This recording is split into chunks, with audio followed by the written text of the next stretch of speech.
Narahatçılıq haqqında kitabımda yazdığım və Azərbaycanda bir çox oxucularımın sevimli cümləsinə və xilaskar sözlərinə çevrilən o möhtəşəm fikirlərimi buradan da səsləndirirəm.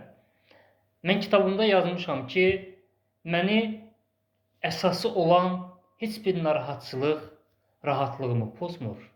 Mənim rahatlığımı adətən heç bir əsası olmayan narahatçılıqlar pozur.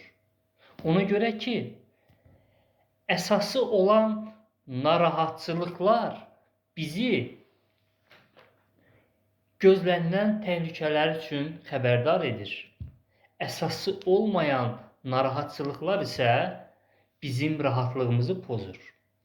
Əsası olan narahatçılıqlar adətən hansısa bir problemlər gözlənəndə ara-sıra bizi narahat edir.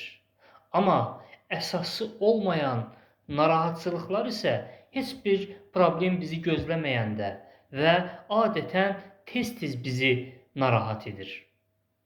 Yəni, əsası olmayan narahatçılıqlar bizim rahatlığımızı pozur.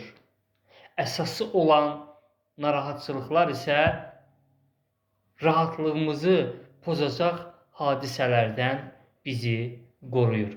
Ona görə də heç vaxt əsası olan narahatçılıqlardan narahat olmayın və əsası olmayan narahatçılığa görə də rahatlığınızı pozmayın.